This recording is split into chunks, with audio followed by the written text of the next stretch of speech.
I also did it on Twitter under the 3BGB account. All right, go live. Get some bumper music. I don't know which. Oh, no, I'm going to do this one. Do this one. This is. Whoops. That's some tension building intro. The tension building intro. Yeah. Right? Just get amped up for shit going down today. Interactive show. Bonnie Mo. And we're actually live too. Yeah, we are actually live. So all the homies in the South Side represent. What's up? Shout out to them. That's what's up. The IVWAA card, you got it over there? I just want to... Yeah. I'll show it at some point in the show, but you're going to laminate it for me. I'm very proud of that. Lifetime member, IBWAA. I am not a member. You know what I mean? 75 bones. I recommend everybody do it if you're doing baseball fun stuff. Welcome to the show, ladies and gentlemen. It is April 27th, 2023, show number 43. I don't know the significance of any of these numbers. You could look in the stars, talk to your astrologist. The significance of these numbers are how many shows we've done. That's really it. Yeah. But this right here is going to be Dutch Chattahoochee. Oh, I got to go back to OBS to see what it looks like. That's the man right there. Dutch Chattahoochee in studio and myself, I don't know what to do with my hands, so I Turnstile, just throw 'em up. looking like a homeless person, really. I shaved off my beard finally. It was ridiculous. You should have let it grow. Let it grow. I was going to do the Ulysses. I was going to shave the chin and do the Ulysses S. Grant. You know, just like the choppers. Yeah. You know what I'm saying? I thought that would have looked Could have pulled it off. I mean, looked phenomenal. There's a bunch of other stupider styles out there. But know what I mean? I don't know what I did. I don't know what I did with any of my stuff. But this is the show, man. 3BGB's in the house talking baseball pretty much every Thursday, unless like family stuff comes up and other real life obligations like work. But your favorite activity in the world. My favorite activity in the world. I pray to all gods of any religion. I pray to the universe that my pro bono motion to transfer is granted tomorrow and I can get rid of this flippin' case. I think you lost a few hair awful. follicles in the process. But I'm going to talk about my new career. Besides being world's preeminent underground baseball journalist and play-by-play man for the greatest organization in the world, the Seguin River Monsters, run by the greatest people I know, Mike G and Scotty B. Right? What's his Barry? Right, his last name is Barry. Scott Barry, legend. He's going to be in the state of Texas pretty soon. It's going to be greatness.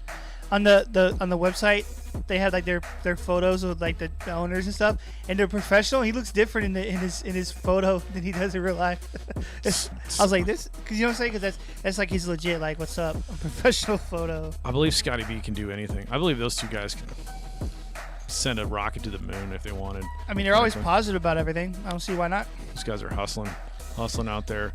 You can actually call our little hotline. Our Magic Jack kind of works. I wouldn't say it works. It kind of works.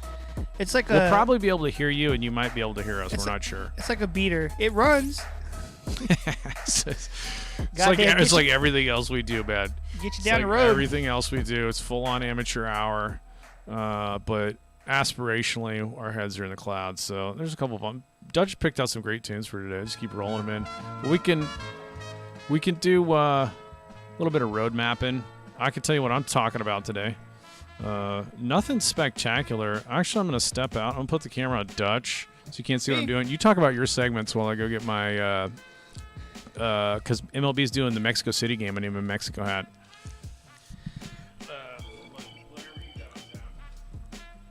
All right, so this show is now mine. I'm taking over as the host. It's just going to be just me. So you dudes and dudettes are going to have to deal with my fucking voice for the next 2-3 minutes on the line. You know what I mean? All right, so let's get into talk about what I'm going to talk about. And well, they're my topics, but you and I together will discuss them. The first thing we're going to talk about is MLB managers' ejections, the most of all time. Just that whole world in general. I like that you found that list. That's I never thought about that, but they keep stats on that. Because I was looking at it, and there's some people I wasn't aware like that were that high. Like, okay, I know they get ejected, but not that high. Yeah. And then there were some people I thought should have been higher, like Lou Piniella. Right. One I'm of not the going to best- tease it because you said some before the show, Yeah, and I was yeah. like, that's a pretty sweet list. I'm psyched about that. Then obviously we will talk about Drew Maggi making his MLB debut after 13 years in the minors. Dude, honestly, like, I would have gave up after like 5 years. I'm like, okay, I'm not getting called up. Like, but he stuck with it. He grinded it out, and here he is, an official major league player. And as he quoted, he said, "You can never take that away from me." Yep. I'm a that's big so leaguer. Awesome. And then the Great last story. thing is the opposite of that. People who went straight to the pros, like they got drafted and bam, The Olaruds and Incavillis of the world, huh? went straight to the pros, It's crazy. which I think is pretty interesting because I never heard of that. I didn't realize that ever happened. So- Like, yeah, that. Well, I'll save my comments on that. I'm amazed that dudes. And do some that, of the but- players were actually like legit badasses. You know what I'm saying? Yeah. It's kind of like when back in the day when you could go straight from high school to the NBA. Yeah. No, that's amazing to me. But that's a great topic. I love you're kind of saving this show right now, buddy. Honestly. So I was like, yeah. So those are the three things that I came up with those topics, but they're a discussion for us both, obviously. Yeah. They're a co-discussion. Those are great topics. Is this turnstile cam? That Got is my you. rose-colored glasses on to make this makes the room look sunnier to me. It just does. But that's probably the point, right? MLB's got a Mexico City game. I don't know if we're going to talk about that so much. But here's my topics. Besides chiming in on your great topics, I want to talk about SABR certification process, which is awesome. And there's two levels now. There used to be one when I started, and I was so slow doing it. And I remember when I signed up, they were like, dude, you have like 700 and so many days to do it. And I was like, oh, thank you, God. That's like what. It's like 2 years. They give you like that's 2 years to long-ass finish it, time. which I need with my schedule. But now there's a 2 out. There's a level 2 out, but there will ultimately, they're teasing 4 SABR certifications you get. So I'm going to talk about SABR certifications and how cool they are. Check in, of course, with what's going on the ATG world, their YouTube channel, what's going on in Discord, all things ATG, and then all things MILB Hatbilly. ATG also Let's recently get their little celebrated their 3-year anniversary. 3-year anniversary. Shout out to those guys, 3 years strong. Yeah, 3-year anniversary for ATG, and then that, and then the All the Gregs.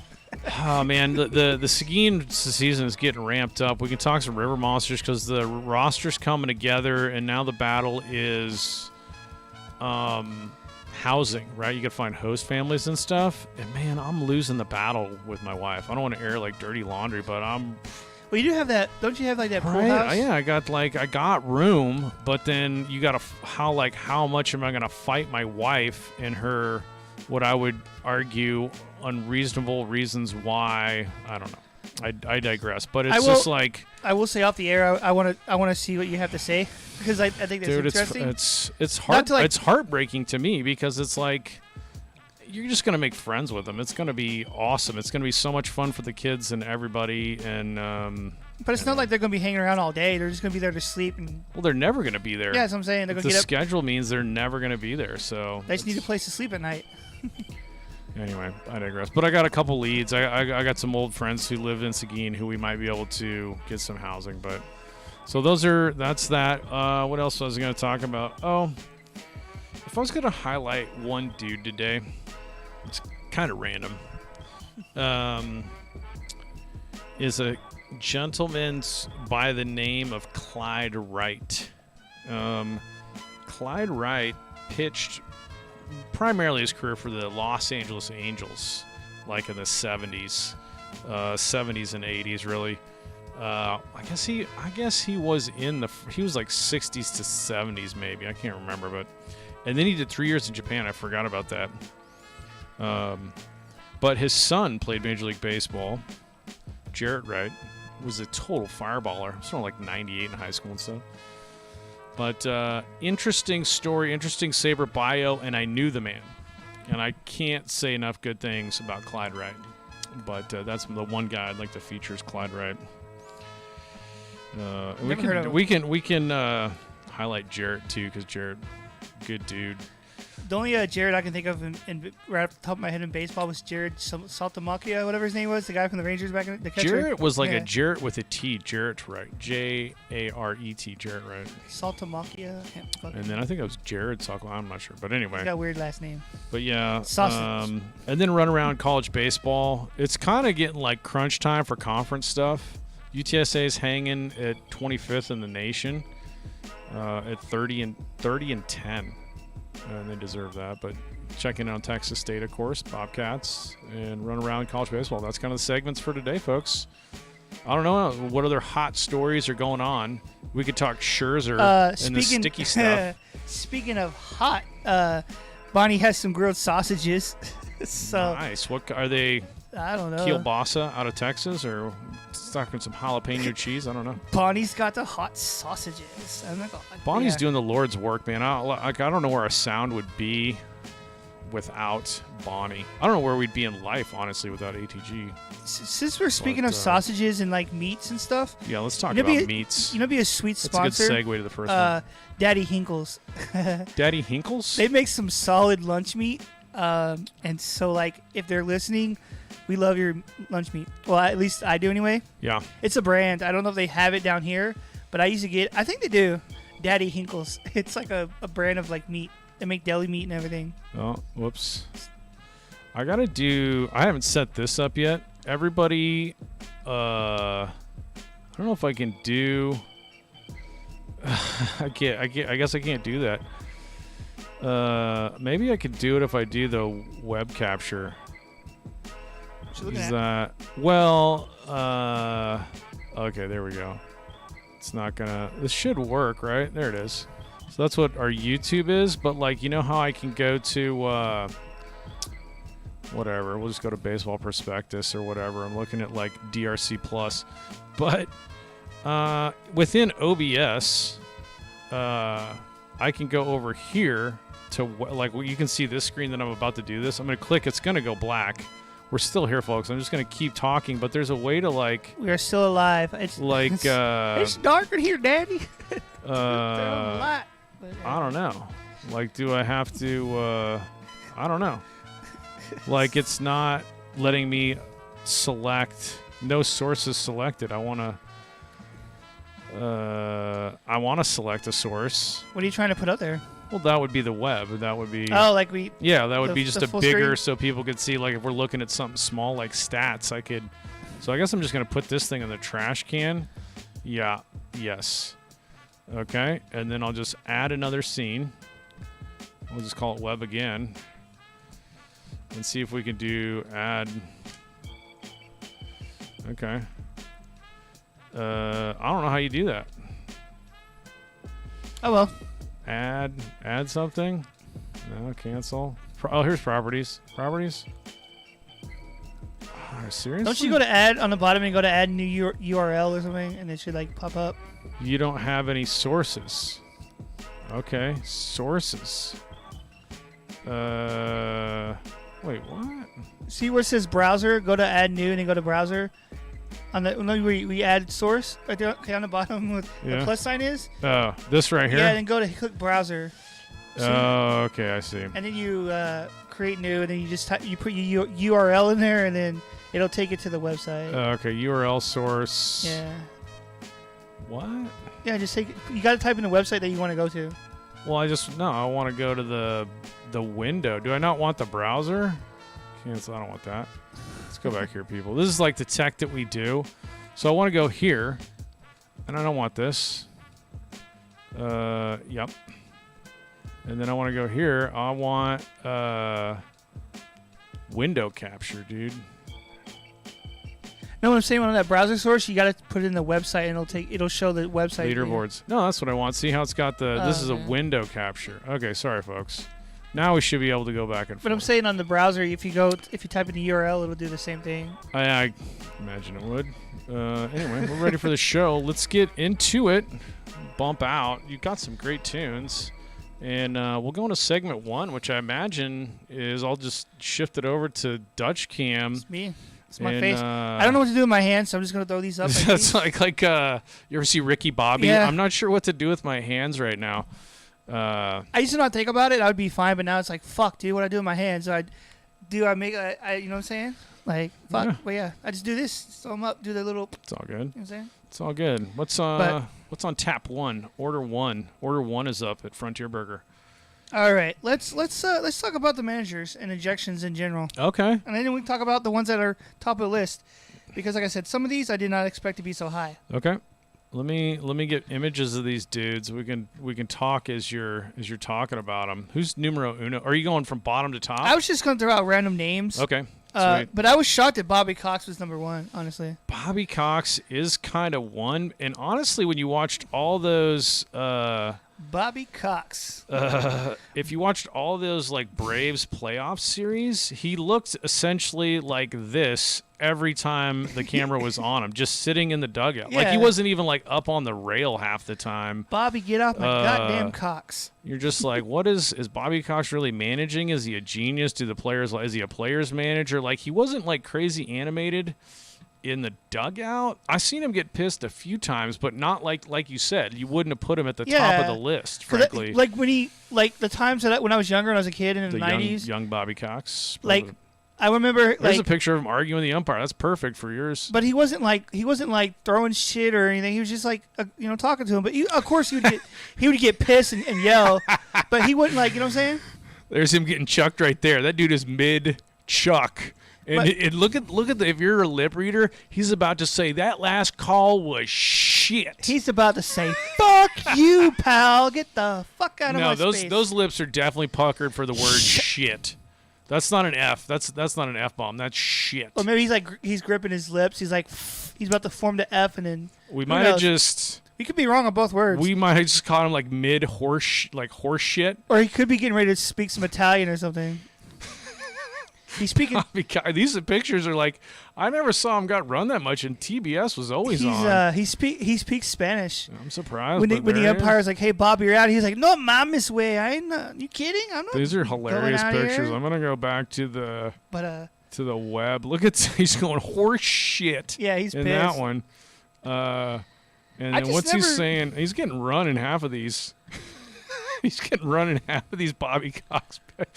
No wonder he got run so much. Like every photo of him is just telling an umpire they suck. That's so good.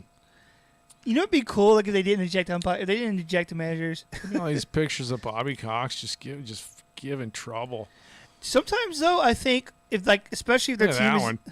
In the face of the mask. Sometimes too, I think if their team is getting beat up badly, they do it just for some kind of entertainment. If you're down by like 8 or more, you should probably find something to argue about and get run. That's what happened the other day. The Rays were playing the fucking Reds, and the Reds were down like 8-0 in the ninth. Yeah. And so the guy went out there for like, "Why are you going out there?" But I understand for excitement, for the fans that stuck around.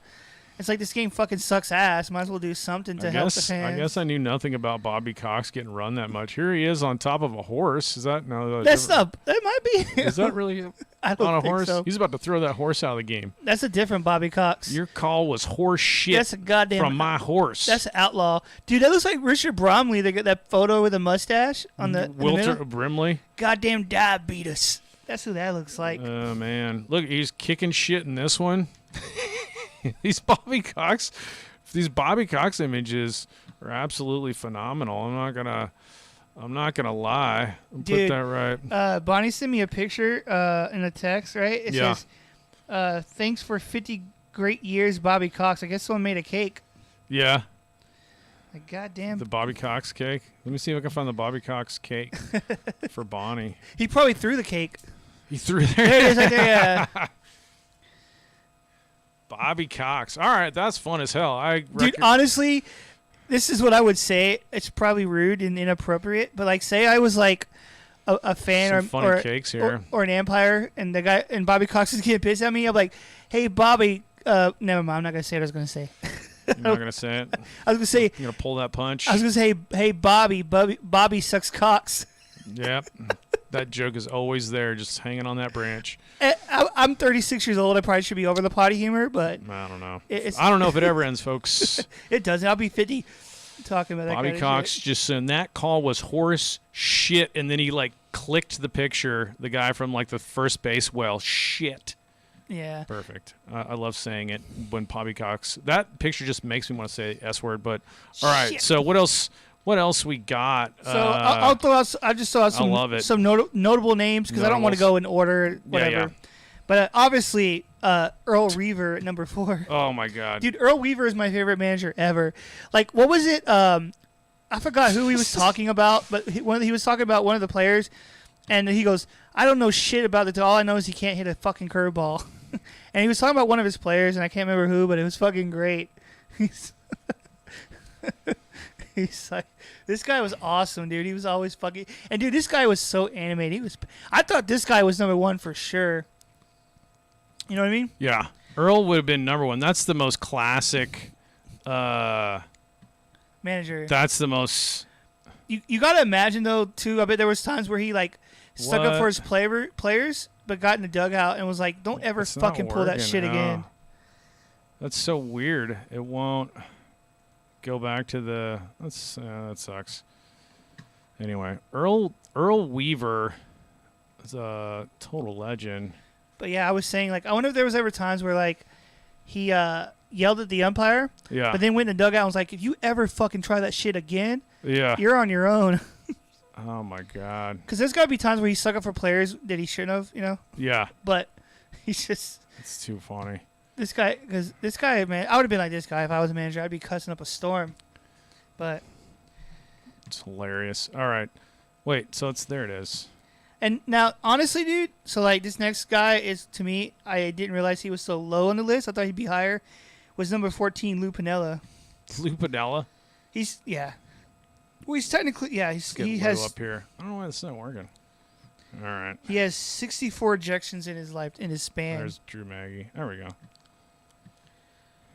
Go back to here. Like that. Let's find old. Okay. I think it's working again. Back to there's Earl the Pearl. Legend. Everybody knows. Let's find some sweet Lou. What the? That's already some great old unis there for Earl. Shout out to MILB Happy. Yeah, there's Buck Showell too. Yeah. Too funny. You know, he's a great manager, but I feel like sometimes Valentine is a little overhyped. But that's just my opinion. Yeah. He can, you know, whatever. I'm gonna keep my opinions to myself. Let's see here. What? We're looking for Sweet Lou Piniella. Should I put it Sweet Lou Piniella? I always think of him as a Rays manager. Man, he was like pretty doggone good hitter. Was Piniella too? My favorite thing about this dude is Look at young Seattle Pilots left fielder. I bet he hated that gig. Got sent to the Pilots. He my favorite thing was his base throwing, dude. That was like kicking dirt and throwing There bases. it is. Yeah. That's it right there. It's just very animated. That's the best part about Lou. If you could just look at this. But he made for such a great manager, though. Yeah, it was greatness. Like to me, like if you're gonna have that kind of attitude, you better be a good manager too. Yeah. Because if you're like a guy who's hot headed and talks a lot of shit, and you're a shitty manager, no one's gonna care. It's like you're running your mouth, but you're not good. So shut the fuck up and sit down. Young Lou Piniella. Where's Lou hail from? I'm going to take a shot and say somewhere in the Midwest. I'm just going to take a shot in the dark. I don't know if he's like Lou Piniella. He seems like a Midwestern kind of guy. Tampa, Florida. Went to high school in Tampa. Never mind. I was way off. Yeah. He had to, like, his bio, because, like, Lou is, I don't know if he's, like, got Cuban heritage. Where's Look at that guy. It looks like he just got out of a bar. Yeah. God damn it. But let's see here. He liked Piniella, quick temper. His mother came. His father fought his own catcher during a baseball game. His mother came onto the high school basketball court to fight. His mother said he was a wonderful fella. Yeah. He was a good guy, but he had an attitude. Yeah, old sweet Lou. But it was awesome. What you gonna do there? Natural born leader. I'm trying to think. Spanish. Okay. Actually from Spain. So that's why I thought he was like a like a Latin American ball player, but actually fully from Europe, Spain. Both parents came from Spain, but they apparently had a wild temper. So that's where Lou got it from. Lou had to parents just fly off the handle. Here's him kicking some shit at the umpires as a Cubs manager. Look at that. Everybody fondly remembers any manager that's going to go that bananas, frankly. Yeah. You know who I didn't see on this list, or he's on here somewhere, but I couldn't find him? Yeah. Was the guy from the White Sox, Ozzie Guillen. Ozzie? Yeah. Maybe he didn't get run that much. But Seems like he would have. Yeah, I was going to say, like, I remember him getting all the time, dude. Like, always running his mouth, saying some stupid shit to somebody. Who else? I mean, I liked him as a manager, but, like, Ozzie Guillen was very opinionated. He always felt the need to put his opinions about everything out there. And then he said some stupid shit about Castro. What do you think that word's about to be? Fuck. Because he's got, like, yeah. Look at that, dude. It takes 4 umpires right there to get that guy out of the game. Like, you need to go, Lou. That's too funny. Dude, I wish they would. I mean, I wonder if he was ever mic'd up. Yeah. During these times. My goodness. Dude, could you imagine arguing with this guy? Yeah. Like, you're at the Thanksgiving table and someone takes the last piece of turkey, but he was grabbing for it, and they take it. Yeah. He's like, the fucking audacity and the fucking nerve of you right now. Look at that one. They'd had old Lou is upset again. Like Churro and Lou. I thought Churro and Griffey thought Pinella was hilarious. I see Lou Pinella as a guy now sitting on the porch drinking beer and bitching at everything. Look at those choppers, though. But Tampa, Florida, get a lot of good baseball in Florida, and apparently that's hilarious that his dad came on to and fought. The catcher. Yeah. So he was born to be hot-headed, dude, especially with his dad. The best 2 out of 3 falls, man, yeah. with the catcher. Too funny. All right. There's Sweet Lou. Now who's on the list? All right, we're gonna jump back up to number 2. Some old ass dude I've never heard of called John McGraw. Dude, you got to get familiar with the baseball history. John McGraw was I think he's in the Hall of Fame. Like I said, man, I'm not like an expert on baseball. Nah, but he comes up a lot. He was the New York Giants coach, one of the greatest managers of all time, as far as like the Sabres concerned. So that's pretty wild. Let's see here. John McGraw. There he is. If you look at his, I think this is probably his Sabre bio on this one. John McGraw. Dead ball era from 1930. 10 National League pennants. I think he went to the World Series a lot, but didn't win many. But he did more, as they say, with a lot of bad players. They did more with a lot of bad players, frankly. This is why, like, I would be a shitty, like, Sabre member or something. I just, like I said, I don't like the rest of you guys. You guys are, like, experts on the baseball field. I am not. So, like, you know what I'm saying? Yeah. It's just not my forte. No, man. Well, let's see here. Who was next after McGraw? Who's there? McGraw's kind of... There he is in the Hall of Fame plaque. I'm not even... He's a scrapper. Another guy I never heard of. Sorry for that, but his name was Leo DeRocha. Oh, yeah, I love Leo. Leo the Lip, as they called him. Yeah. It makes sense. Leo DeRocher famously, I mean, he was a great ball player. Think about Leo DeRocher that I love, and this is just like Turnstile's history lesson. So here's a great picture of him. He was a rookie. He came up with the Yankees. I want one of those jackets. Great sick. book. Really, his autobiography called Nice Guys Finish Last. He coined that phrase, roughly. I agree with it 100%. And when he did, he's like, I didn't even know I was going to get quoted as that, but he was talking about Mel Ott, and, like, I forget who it was, what Mel Ott was with that time. But I have to look up Mel Ott and see who he was with. But Mel Ott was a little dude, and who cranked homers. Well, I will say not in life, but definitely in like outside of like New York Giants, like businesses and stuff, and yeah, professionalism. I would say I get pushed around a lot and that kind of stuff. I don't voice my opinion very much. But. Well, DeRocher's thing was he was talking about Mel Ott, the way I remember the story, and he's like, look at that guy right there, Mel Ott, nice guy. They're gonna finish last this year. He's like, give me guys like they're gonna scrap, gonna cause problems on the field. And DeRocher was that way, and he was a pretty doggone good baseball player. Wasn't that much of a hitter, but a really pretty good fielder. Played shortstop for the New York Yankees as a rookie with Babe Ruth, and impressed there. But he eventually got traded to the Cardinals, and he was. I do want one of those Yankee jackets though. That's in that photo. That's a sweet jacket. That's a sweet jacket, right? I want one. Leather arms or whatever. So he got traded to the Cardinals and was part of the Gas House Gang with Dizzy Dean and Frankie Frisch and all these dudes. Legendary team. And they won a number of championships, at least 2, I think. Let's go DeRocher, the baseball reference.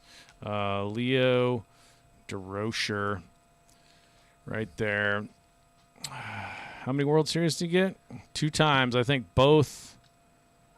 Maybe with New York. Yeah, so he's a rookie with New York at 28. And then he went to Cincinnati for a number of years. But this was the Gas House Gang years, and I'm trying to see what those World Series were. But he was not a great hitter, really, but heck of a ball player all around. But he was always he's like, man, I'd knock over my grandma if it meant winning a game. He was hardcore about winning, so it makes sense. Leo the Lip. You gotta do what you gotta do. There he is, Leo the Lip. The other thing I'd say about DeRocher that also shows up in his autobiography, he was not probably, but it could be verified that he was the greatest billiards player in the world. If he just wanted to do that and not play baseball, he could have done it. So he walked. There's a story where this the world champion bank pool player, the best in the world. He's in a pool hall in New York, and this kid walks in. And goes, hey, you want to play bank pool? 100 shots, $1 a shot, or something like that. And, or whatever, winner takes 100, which I think was a ton of money. It was a pretty big bet. And so this bank pool player thought to himself, he's like, this freaking kid doesn't know who I am. I'm the world champion. I'm literally the best there is. And this dumbass wants to play me in pool. And so he's like, sure, kid, whatever. And he goes, that dude cleaned my ass. He made every single shot. He made 100 out of 100, never missed, won the bet, and started walking out. And the world champion goes, hey, dude, do you know who I am? And he goes, yeah, you're so-and-so. You're the, world bank pool champion of the world. And the guy was in disbelief. He was like, what? Who the fuck are you? He goes, I'm Leo DeRocher. I play shortstop for the New York Yankees. And walked out. The dude was just a badass all around, but apparently an amazing billiards pool player. Do you know who I am? Yeah, if you're the world champion at something and some dude comes in and challenges you and then kicks your ass and walks out without saying anything, it's do you know who you just beat at bank pool? Just once in my life, I want to be able to use that phrase somewhere. Do you know who I am? Yeah, DeRocher. DeRocher was amazing at most everything he did, but he was a heck of a manager and was a very good manager for Willie Mays with the New York Giants.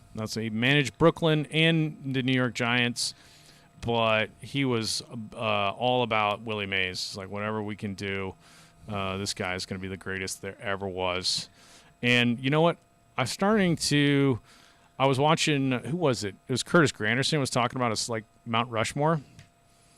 And he's like, I forgot that Willie Mays lost 2 years to military service, which is kind of crazy because he had 660 homers. So he probably would have been a 700 home run guy. Yeah, he would have, yeah. Without the military service, which is insane.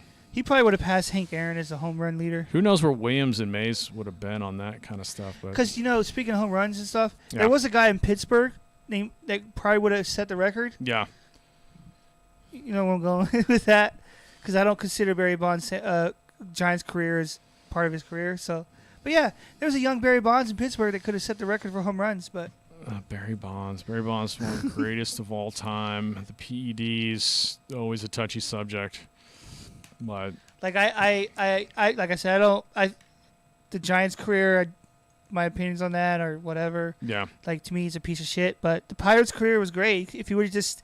There was no reason for him to juice, man. Yeah. He got under the pressure of, like, the home run stuff. Like, oh, man, look at all the attention they're getting. You know, and the money and stuff. And so that's why he did it. But whatever. So Leo the Lip, legendary ball player. But he was really pissed. So here's his Hall of Fame plaque. But he was like, they didn't let him in until he died. And he was like, don't let me in. He's like, if you don't think I deserve to be in there in my lifetime, I don't want to be in. He's some bitter guys, bitter sour grapes about that whole deal. Of course, I would want my manager to have a mouth though, and stick up for the team all the time. You know? Yeah. Because I feel like if he doesn't, then he doesn't give a shit. It's like, are you not going to say something about that call, dude? Like, the fuck? I just remember that book. Like, I can't highly. There's a few books I've read in my life. There's one where it was called Where the Money Is. It was about a bank robber, like in the 60s and 70s, called Willie Sutton. Man, riveting, can't put it down type of book. Conspiracy of Fools, about Enron, couldn't put it down. And then Nice Guys Finish Last by Leo DeRocher, couldn't put it down. The stories that he tells. It's a good Green Day song, too. Yeah. Absolutely phenomenal bio. So much fun, especially talking about his playing days. His playing, because you forget, you get to know him as a manager. But Gas House Gang, man, legendary stuff. Well, that's like some people that aren't aware that Don Mattingly was a good Yankees manager, but he was also a badass player. Yeah, and Mattingly was kind of like, Mattingly's career is weird because you would have thought it's like, well, this guy's going to be in the Hall of Fame, but he was just really like a couple years where he was the hottest thing since sliced bread, and then it wasn't producing. Because he made an All-Star team, if I remember. Yeah, but it's like crazy looking at Mattingly. If this thing still works, we go like here. Look at Mattingly's numbers. Like, he's the MVP.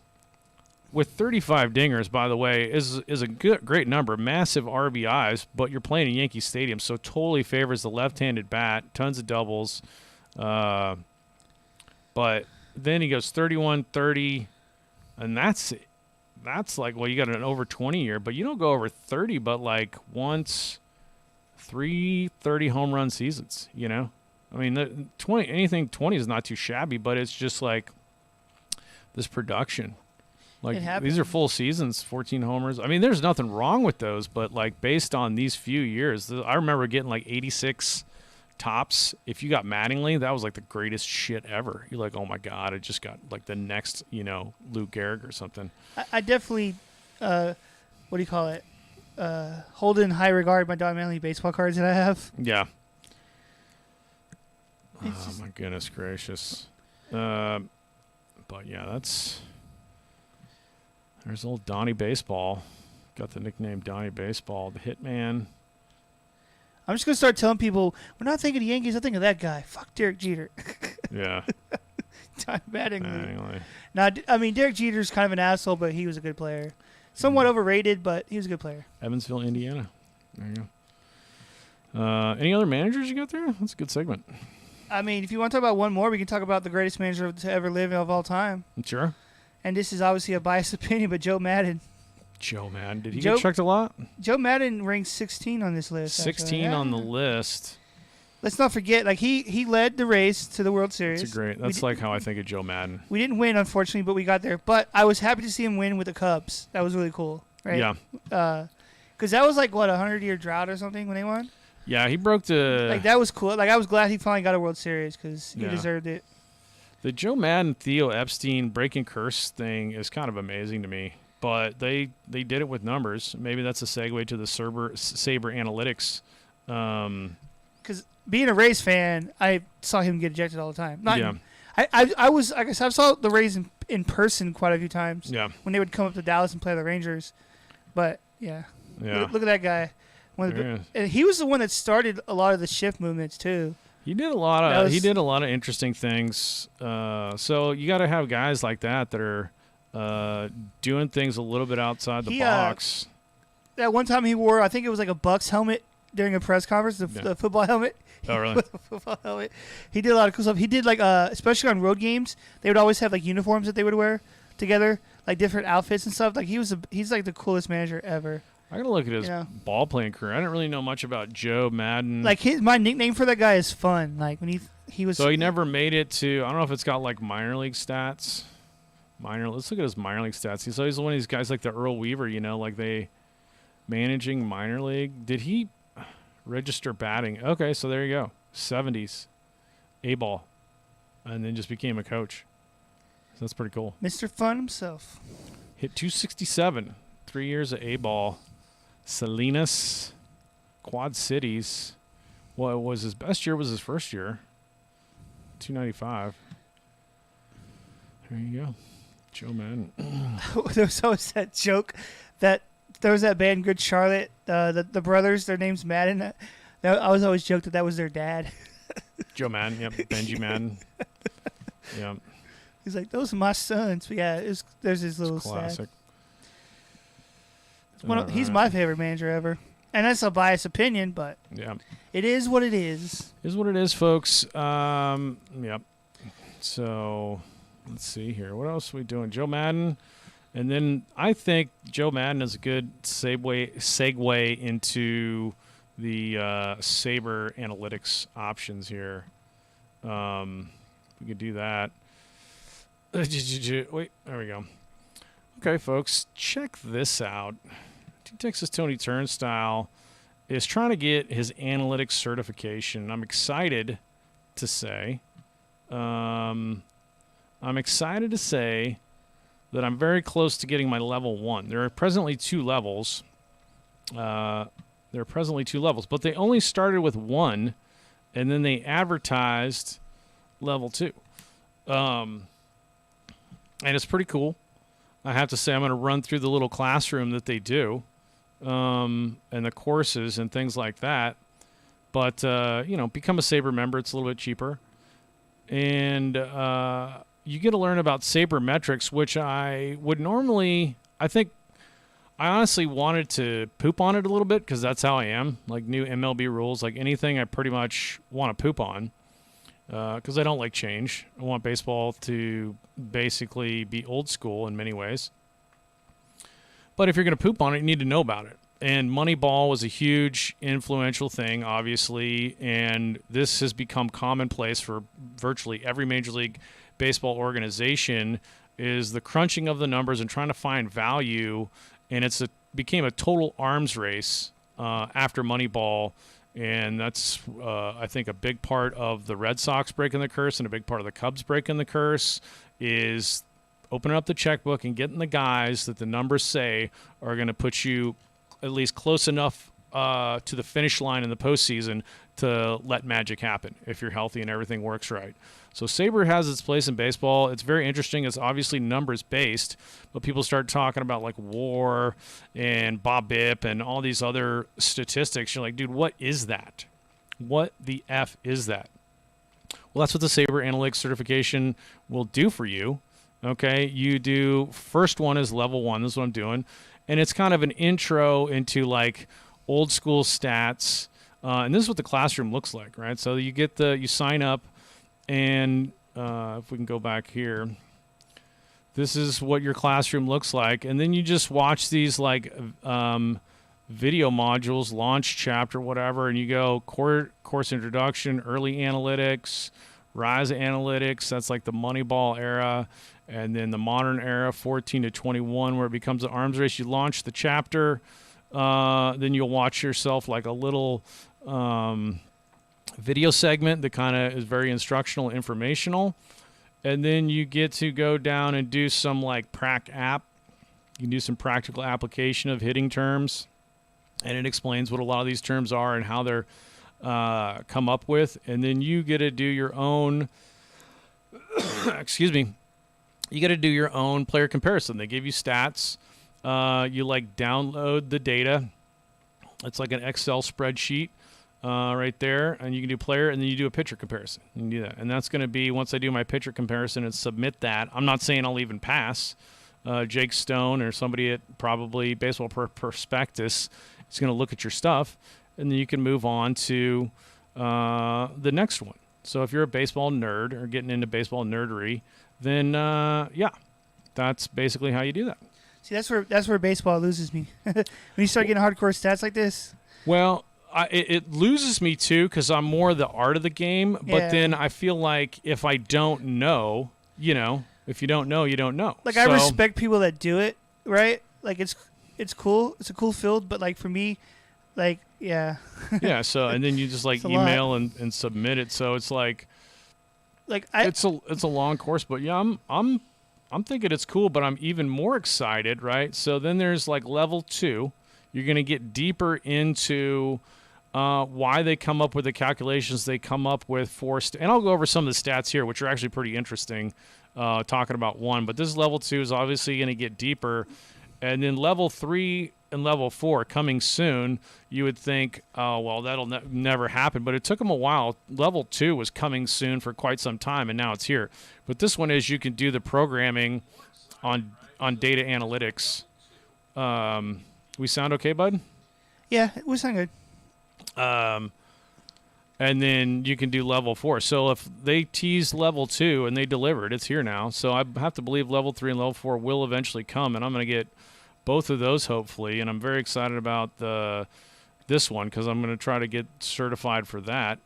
I don't know if it leads to a job in baseball or not, but at least it'll lead to something. Not in the dark. It's like a career pivot for me to get into analytics, but very cool. But so like just in level 1, I'll talk about some different stats that they kind of talk about in the websites that they would have you use.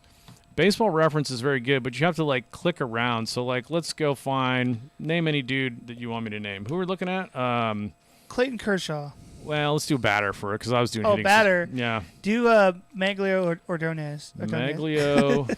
We all know he was a terrible offensive guy. Ordonez. But I don't really know. I probably spelled it. There he is. I spelled it all wrong.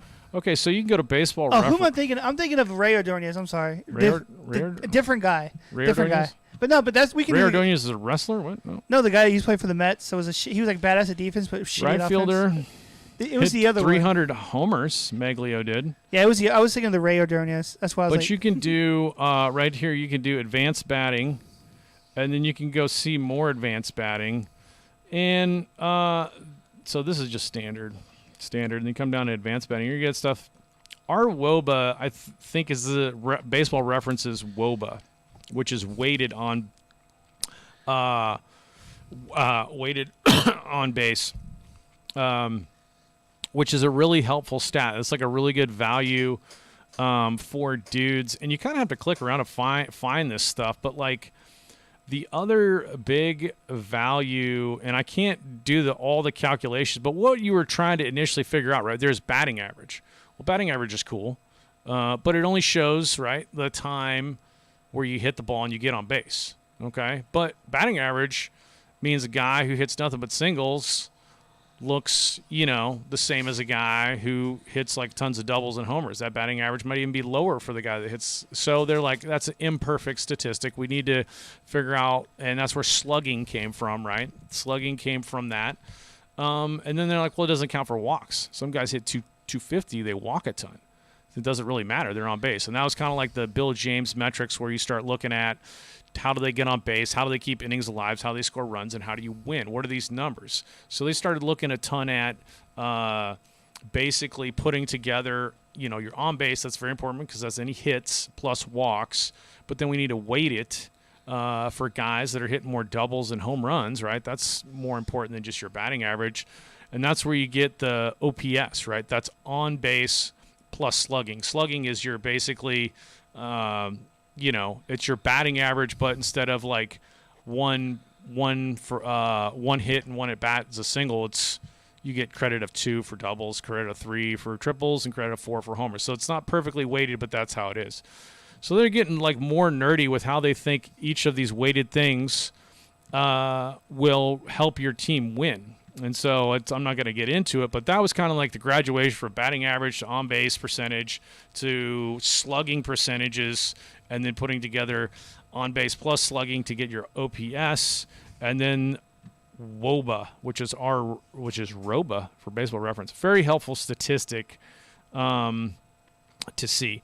Another thing I realized about Bob Bipp, which is kind of interesting, Bob Bipp, batting average balls in play, is a good predictive stat where if you're so far out of whack on the high side, they actually think like a super high bob bit means you're probably going to regress back to the mean. So there's some like interesting math there. But Baseball Prospectus, who's going to be reviewing my stuff, DRC deserved runs created is kind of like maybe their catch-all for putting together these on-base plus slugging and runs you create into one masterful number.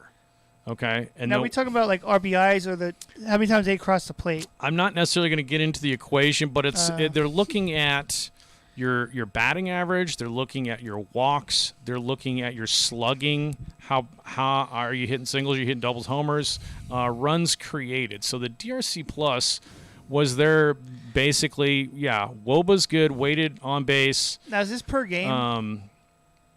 This is just like for the season for how many, so like DRC up. So if you're wondering like who the best hitter like value in baseball is right now, they would say that's Max Muncy. 152 DRC plus DRC plus is insane. Because if someone was like, it'd be cool if they did like per game. So if someone's like, oh, they're averaging 1 or 2 runs a game, like, well, shit, they're coming across the plate 2 times a game. That means. And it's a helpful stat. So like anything above 100 is awesome. Anything below 100 is you're like actually not that good. So like Muncy's going off this year, but all this stuff. But then you see dudes like Brent Rooker. You're like, wait, who's that? DRC Plus is like 5th in Major League Baseball. Dude's on Oakland getting no love. So he has a smaller sample size with games and at bats. But that's interesting to me just to know that. I'm not going to get into it too much and constantly be looking for DRC Plus. But they do the same sort of things with pitchers. When you talk about like earned run averages, that's great. Okay, but what if you have like a bad fielding team and a bunch of slow guys in the outfield who can't get to stuff? Your earned run average is totally imperfect. So they have like fielding independent pitching, your FIPS, and then they have Sierra, which I forget Sierra was like the one fielding independent pitching really favors kind of strikeout guys. But Sierra is a stat that talks about like it looks at like contact and if you induce a lot of ground balls and it kind of favors soft contact guys. So there's a lot of like new statistics that have come about in the last decade that are pretty darn interesting. So that's that. Check out SABR. Check out your SABR certification and do what you can do there. So yeah, that's pretty much. That kind of goes like with all those like categories. It kind of goes back to the whole like, is pitching a good category for a pitcher? Like wins and losses, because there's a lot of, like you said, a lot of stuff that factors into it. Yeah. Because like, what if like the thing like for example, say you have like an okay win-loss record, but what if you were pitching like 6 or 7 innings a game really good, but then your relievers suck ass, but then you get the loss, and you know what I'm saying, or you don't get the win, and it looks bad on you. And that's what these teams are trying to do. They're like, we're gonna find the diamond in the rough that everybody's overlooking, but these analytics will tell you that this guy induces soft contact. And then there's all these other stats that you get into which talk about expected stats, and that's what I was talking about, like Bob Ip or people like above the mean. They're like, you could tell from some statistics, like, this guy's actually getting lucky. Look at the season he had, but look at the balls that people didn't field that they probably should have fielded. So you can, like, kind of handicap players like this guy might be a bargain right now because his last season, look at his exit velocities and all this other stuff. This guy would have hit really good in a different ballpark, but it looks like he had an off year. Now they want to get rid of him. Probably not actually going to happen because everybody's playing with the same deck of cards as far as valuing guys now, but that's how you try to value is like, well, this guy really got unlucky last year because he was just hammering the ball.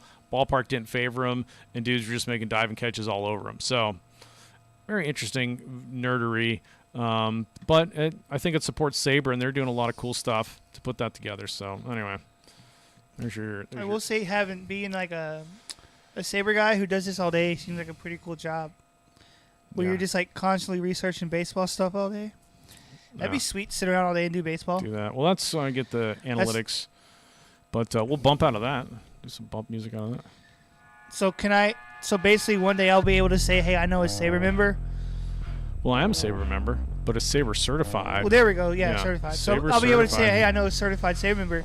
People be like, oh shit, like I'll be able to like brag about it. Yeah, I know someone in that club. Yeah, and the And it's a song that'll play when you come out. You're this like, is what comes out when you make level 4. it's like, yo, what's up, bitches? Welcome to the club. Yeah. Level 4. That's what that comes out to. So But yeah, that'd be cool. pretty much your SABR segment right there. We want to check in with ATG and MILB Hat Billy. Is that what we're doing? Sure. Let's go to here and see what these guys are up to. So let's love those dudes. 3 I- years for ATG. I like I said, I also like to always talk about Dr. Sublime and Trey Roberts because they Yeah. do two cool stuff. Especially the Trey Roberts. He does that podcast for the ATG Hall of Fame stuff. Yeah. I listen to it like when it comes out. Well, not like all the time, but I've listened to quite a few episodes. It's very interesting to hear them talk about these players. Yeah. It's like this is better than the actual MLB Hall of Fame. Look at that. That's Yeah. crazy loud. I don't know how I limit. I guess it's like I might have too much gain on that. Does that change the difference if I go like? Oh, it does. Well, I want to turn it. I want to listen to it and see what it sounds like. Oh, you're not playing the video yet, are you? Welcome. Yeah, no, I'm playing that video. Okay, you don't hear it. Well, I haven't clicked it yet. There's that massive delay, but I can see the sound. Okay, now it's loud. Yeah, it's loud. 7th episode. But Yeah, HEG 157 is out. What do you gotta say about that? That's like their Nothing. Fest thing. Good talk. Dude, Fest is so fucking sweet. This I thing haven't smells gone in like a while. barbecue. But I like how they worked in the like Cristobal Torrealba getting the line drive off his head. They got the River Monsters gear, which is great. But you learn a lot. Chicks like they got the bars. And I like the guitars one in the that had background. the I'm not a male prostitute. He's on screen. I'm not. I like this is the audio at the end Yes. of that one. Let me see if I can find that. What was that? That was a 3-year. No, it wasn't. It was like 155. Hard to keep track of. That video should have like thousands of views, honestly. It's fucking 156. funny. Does 156 have the I am a prostitute? No, that's the. I think it was like 2 weeks before that. It was so funny. Oh no, that was the Sabrina one. That was sad. I don't know. You just. I recommend everybody go check him out. Let's see what MILB Happy is doing. Yep. Those are great. I watched both of those. The Grand Illusion was phenomenal. He's always churning out great stuff. But it takes his process is way in depth. So good. Oh, of course, because you gotta write that whole script, and then you have to like figure out Does all the edits. what from that script you want to say. Hefty Lefty. The Fat Boys rap at the end of it. I haven't checked out the Daryl Porter one yet. I think that's my next one. Jay Johnstone was hilarious. Oh, Tommy John. That's so crazy. He was talking about his numbers are all over the place. Lowenstein got 220,000, and then like Dennis Martinez has 800. I don't really know how that works, but Jake is out there doing great stuff. To take the have to take the West Virginia trip. Get some tunes going in there. We'll just knock down 2 segments right there. What do you want to do next? You want to do Drew Maggie? So kick it over to Dutch Cam.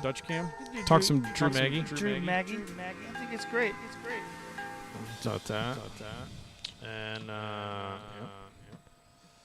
Goddamn Drew Maggie. Drew Maggie. All right, let's go here.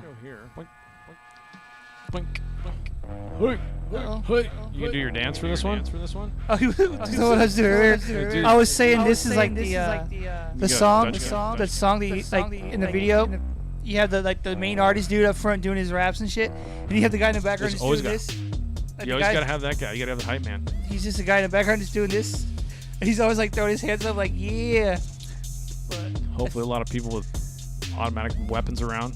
I wouldn't say that, but you know, That usually shows up. Once the first video is usually in the streets. There's always weapons. that's being like shown. the first. Usually, like our first video is the street video where they have like the above view camera, and it's just the guys in the background, like his homies and stuff. Like, what's up, dude? Yep. But you know what I mean. Yep. Good stuff. I think it's fucking great. Those videos. I would make a video like that for no reason. that song totally changed attitude right there. That was funny. He started out. That song started out with like, "Yeah, we're fucking hard," but he's like, "You know what? Nah, we're cool, chill." Just Drew Maggie. No, I gotta go home. Drew Maggie's at home. 13 seasons in the minor leagues. Oh, this was hilarious. We should probably just show this part. Let's just pause that. Take an Austin Powers break. One of the funniest things you'll ever see. If I can go back here. Wait, nope. Let's go. And then we'll do Drew Maggie. This is a break. This is a Dr. Evil break. So we'll get the audio on here. The greatest bits. Absolute greatest bits. Start that right there. It's too funny. I think they can hear it. General, we've got a situation here. What is it, Sergeant? Hello, Scott. Daddy's back. How could you do this to me? On national television! We're throwing you a freaking bone here, Scott. Why'd you run out on me? Because you're not quite evil enough. But it's true. Is it? You're quasi-evil. You're semi-evil. You're the margarine of evil. You're the Diet Coke of evil. Just 1 calorie, not evil enough. What are you, some kind of freak? Hey, shut up! Okay, come on. I'll kick your ass. Bring it on, you stanky! All right, come on. No one talks to my son like that. It's okay, Scott. You mother...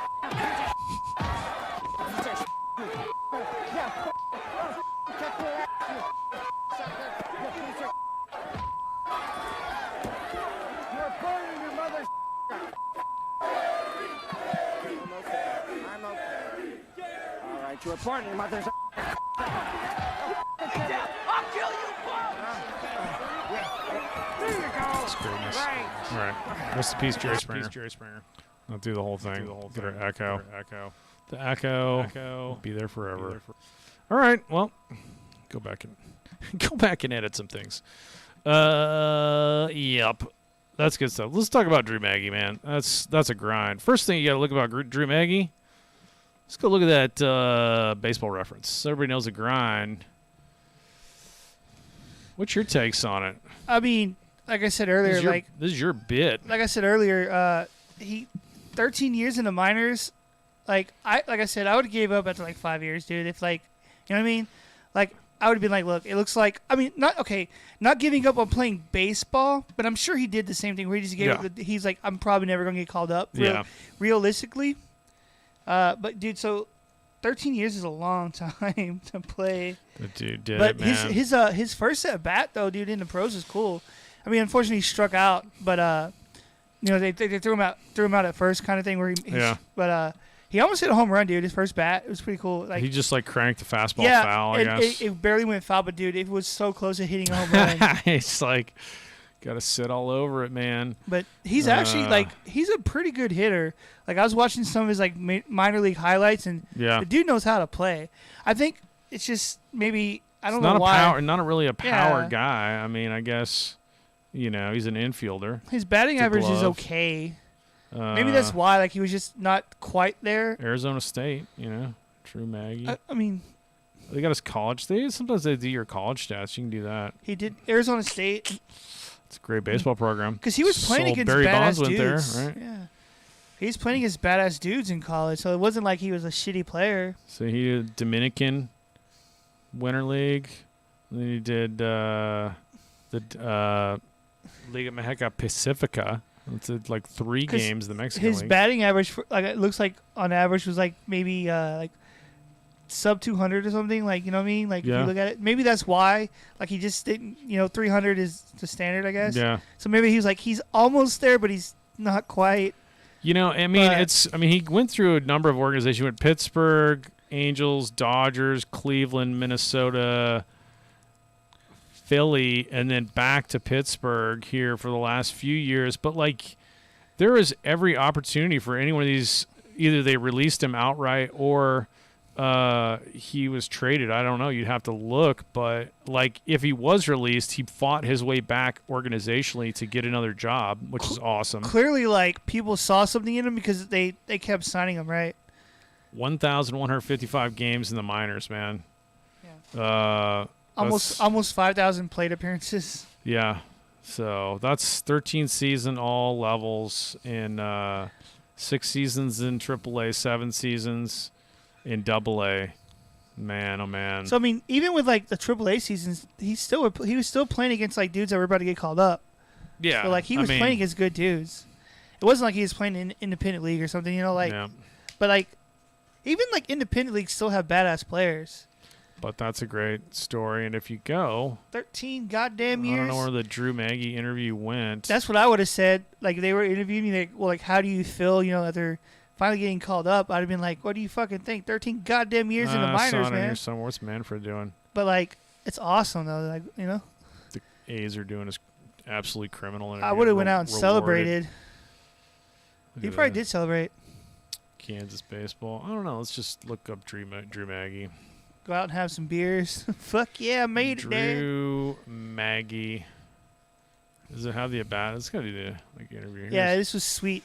He came in the 8th inning for Andrew McCutchen. Because, I mean, they were up 8-1. So, yeah. Like, but, yeah, what's the first fucking pitch, dude? It was so close to going home run. It was a great swing, dude. So good. Look at those sweet Everybody's glasses. like, umps giving him time. They're not pitch clocking him. Somebody actually had some awareness not to give him the extra strike for taking too long.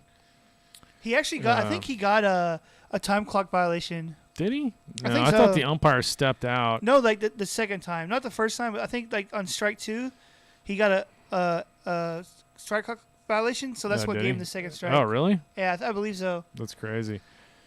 I'm not going to watch the whole interview. We can check it out. I want to see if they got I don't know. Look at that dude. He's like, what's up? Great picture, man. He's stoked as shit. Major League uniform, man. That's the coolest thing ever. It's like a Crash Davis, man. You're just in the minors forever, and you make it to the show. I got a question for you. Yes, sir. Would you have, say you were playing minor league baseball, would you stay playing minor league baseball till the end of your career if you were in his position? I mean, I don't think so. I think you have to make some real-world decisions. It's just like the dudes, the Lubbock Crickets were like kind of a good indicator of what was like financially possible for you in your life, because you're not making any money. If you're in it for like after your whatever, if you're like a high round pick, you have a huge bonus. Yeah. So there's that money. But like after a while, if you're a low round pick and you're just making minor league salary before the new like union agreement, the players union agreement, which includes the minor leaguers, like it's just peanuts, dude. You can't do it. So you have to have that regular job. And that one dude, JD Ramirez, who was tiny, was a school teacher. So he was like one of the best hitters on the Crickets. And of course, it's independent leagues, but he was with the Angels organization forever. He would like report like 3 weeks late. He's like, dude, I can't quit my job. I'm a teacher. I'm a school teacher. And then I still like play baseball in the summer and like coach high school or whatever. So like you got to make some compromises in life. And whatever Drew Maggi was doing to hold on to the dream as long as he did is awesome. That he got his shot. Even if he didn't get his shot, it's awesome that he played the minors that long. And honestly, this sort of resume, I wouldn't be surprised at all if he's like turns into like a manager, hitting coach, or whatever, like infield coach. He's gonna definitely do something. Seems like a baseball lifer. Yeah. Future baseball lifer. You gotta really love the game to keep playing that long, Yeah. So. But like they were interviewing him. And they were like, how did it feel to constantly, when they would be talking to the team about calling somebody up, he goes, yeah, I got used to it, so whenever they made an announcement, I knew it wasn't me, and it finally was, but yeah, I think it was cool. He said he just got used to it, But yeah. He's like, 13 years, though, like, yeah. That's what that is. Too funny. Because he was even talking about that, too. He's like, I started to, I have to realize, like, I may not make it to the pros, and I have to start looking at my future. Yeah. Which, dude, I would hate to be in that position where, like, I don't know what I'm going to do. Because you're a baseball guy, so your whole life's been nothing but baseball, but now you have to move on from that. Yeah. Like, where do I go? What do I do? That's crazy that he did it. Start a YouTube channel, man. Well. I think his content would be cool to watch. Drafted twice. It's interesting. He was like JUCO in Arizona and then 15th round. So, good infielder. But he's doing it. Drew Maggi, man. What a story. Old Drew Maggi. You want to take a look at some D1 baseball? Sure. Let's take a look at some D1 baseball. It's crazy how teams go up and down to me because we used to play DBU when I was at flipping Lubbock Christian. Now they're like ranked 20th or 19th in the nation in Division 1. That's kind of insane. Once you get one good person to commit, everybody else follows. DBU was always like good. I don't know, like, and I guess that kind of goes into your because you're going to talk about like dudes that went straight to the pros. Yeah, they didn't even play in minor leagues. You always wondered, like, we were a really good NAI team. Like, how close are you to D1? You know, so forever, Dallas Baptist, I mean, nobody hears of them because they don't have a huge D1 football team. But they were always, like, really good at baseball. And Dallas is a city where you can get a lot of good baseball players. Clayton Kershaw? Scout all those high schools and stuff there. So DBU was, like, Division, whatever, 1 AA. And then, like, I don't think they were NAI, but they were, like, 2A or 3A or something like that. Division 2 or Division 3. So... but now they're 19th in the nation in D1. It's like Marshall when they jumped up with Randy Moss or whatever. Like these teams, like you're pretty close in talent. You don't really realize how close you are to that elite level. I mean, DBU is a team that can play with anybody, and then UTSA, my personal faves, getting some ranking love. 25th on the NCAA polls. And this is the first year I think that UTSA got a whole bunch of look from the rankings, and Hallmark and Aguayo and the rest of those UTSA players deserve that. But what's interesting is if you look at the stats, look at Simon Miller. And don't forget, you got Luke Malone up there, but 4th in the nation in earned run average. It's awesome. That's pretty awesome. That one dude on top has like under 1. Holy shit. UCSB, I don't think, is UCSB ranked? Because they're pretty good. They like making the rankings. There's like way too many schools out there to be able to make There's a true. so many. I feel like the top 25 isn't a true top 25 list because, you know what I mean? Yeah, there's so many. Yeah. And rankings mean nothing. You win the regional, go to the College World Series, then it means something. It's fun. It's just fun for now. Here's one thing. I retweeted, I think it was UCSB. No. We got to go to the profile. Go to replies or tweets. I don't know. I don't know. Was there's that guy talking about not wearing jerseys. No. Dude, fucking wear jerseys. Who cares, man? Like when people say grown-ups shouldn't wear jerseys, I'm like, shut up. Where's the guy who hit Jerseys are the... sweet. Oh, there's the Riku Nishida dude. No, that's a different guy. Somehow that video got... Oh, no, that is that guy's lefty, too. Oh, here it is. This is, UC Santa Barbara. So that pitcher has the best... that pitcher has the best earned run average at UCSB. Look at this guy. Hits this ball... off the train thing. Off the freaking train. But I had to watch it because it's, like, really small. I was like, where does it hit the train?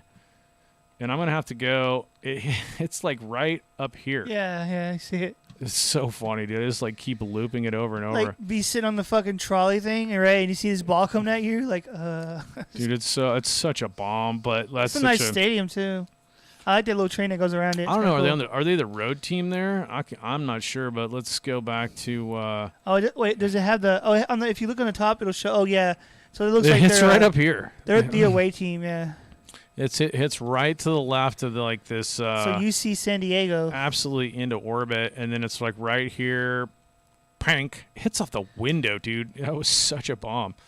God bless you, ESPN+. I have a friend that lives in San Diego. I should ask him. Hey, do you ever go to the stadium? Yeah, UC San Diego. Watch some goddamn baseball. Oh dang, man! Off the trolley. Look at that. All right. Twitter's fun sometimes. All right. It's kind of a let's go check in on some Texas State, buddy. See what the Bobcats are doing up there. They're balling. They're always balling. Texas State baseball.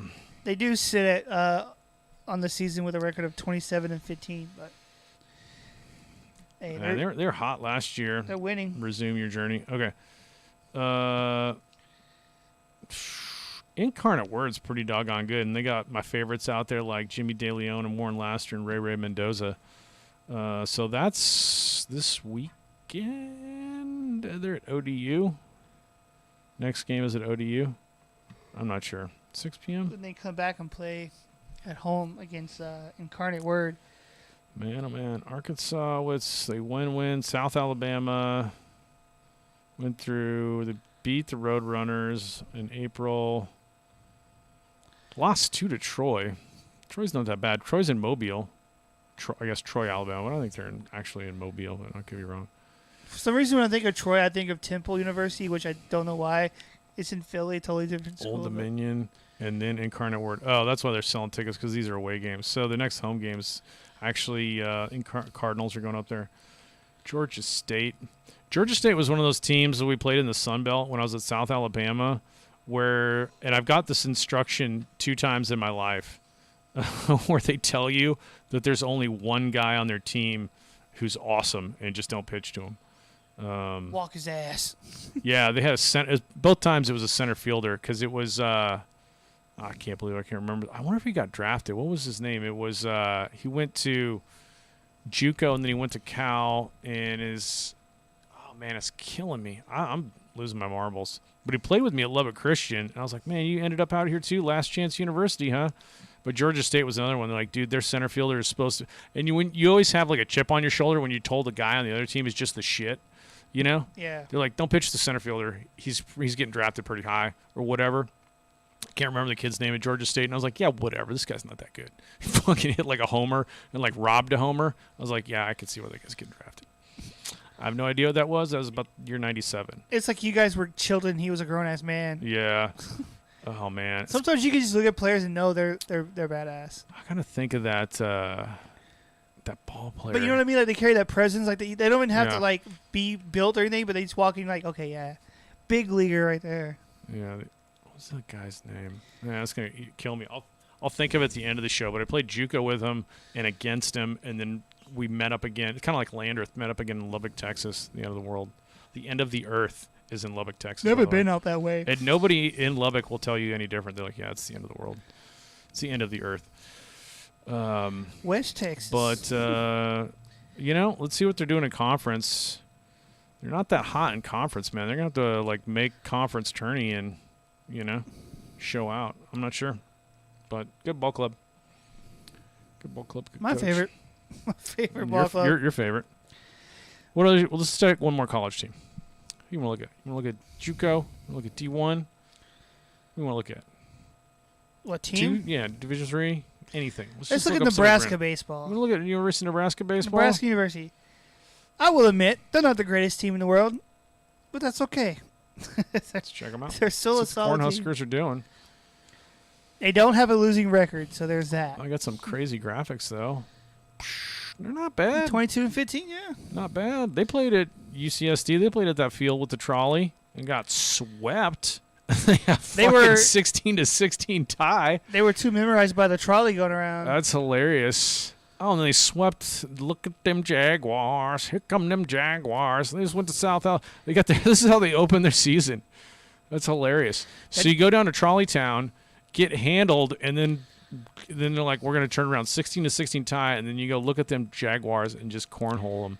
They're like, fuck that song. Dude, they beat fucking Vanderbilt. Vanderbilt's good, dude. Dude, Vanderbilt's always ranked. Of course, it's like a Tuesday game. That was like, that was a tournament game. So they were probably having good pitching. I think it'd be fun as fuck to play baseball in Hawaii. Yeah. You know what I mean? Ole Miss, hey, dude. I like Ole Miss, man. Yeah. Baseball-wise, anyway. I can't say like football or anything, but baseball, they're cool. Man, oh man. Hey, there's the other University of Nebraska at Omaha, the Mavericks. Omaha. Yeah. They lost across town. Don't sleep on these North Dakota schools because they're so snowy up there. You don't think they can get out and take BP? They go to the gym and just take hacks, do this. We played, it was either one of the Dakotas, and we were playing against Lubbock Christian at Texas Tech, and we were getting annihilated. It was like every dude up there was just like doubling off the wall and hitting dingers. It was fucking the craziest game ever. And then it like rained out. And we didn't have enough innings. It was like 4 innings, and the score was like 18-12. It was like the most insane game. And we started over the next day, and then we just killed them. But, man, they were killing us. We were like, dude, we're going to lose this game. Played Michigan. Swept Northwestern. All the smart kids at Northwestern. Suspended in the 7th. got swept by Iowa. I think Iowa's good at baseball this year. I thought they were ranked for a little bit, actually. Probably was. Omaha, they got them back. And then they lost to South Dakota. They said, fuck yo shit. And then talking about the Odas, next thing they got the Minnesota.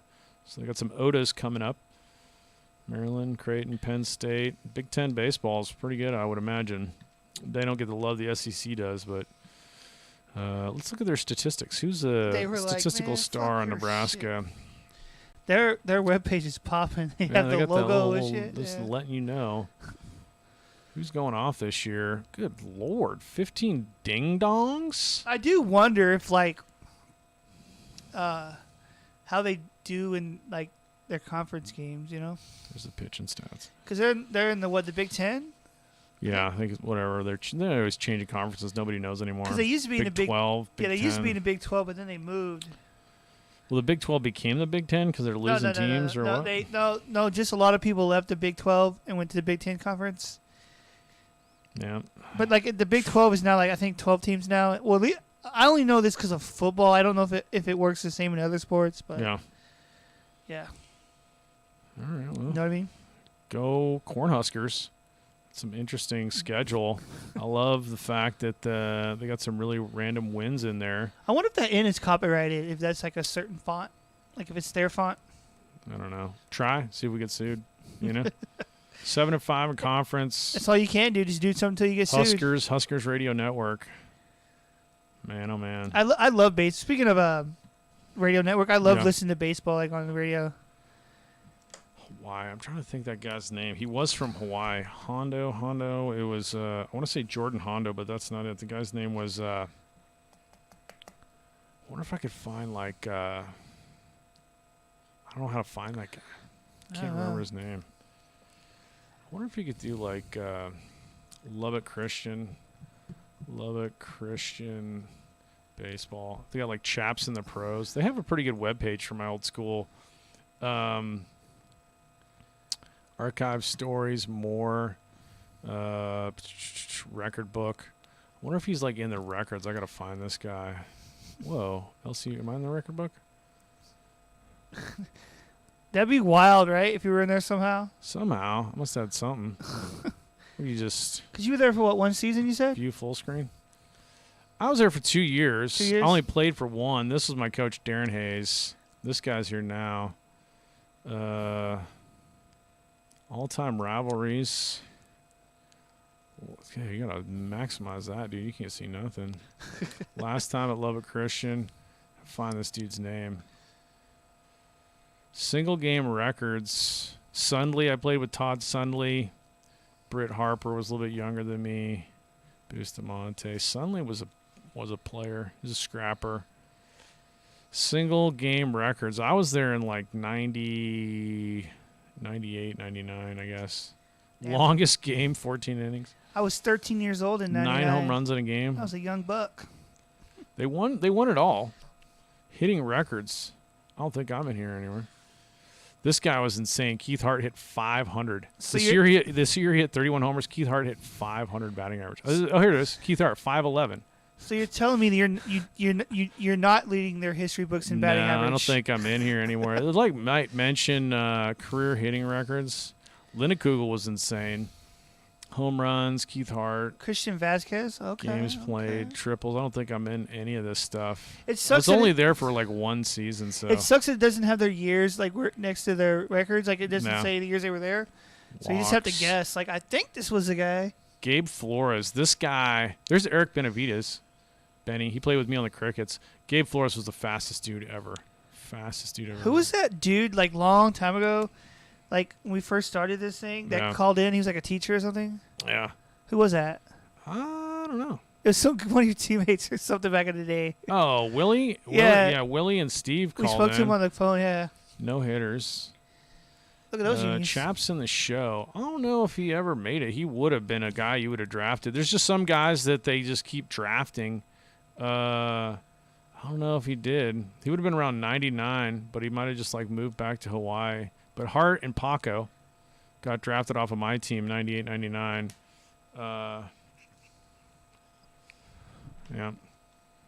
Pod, 16th round. Well, I didn't realize Paco was a 16th rounder.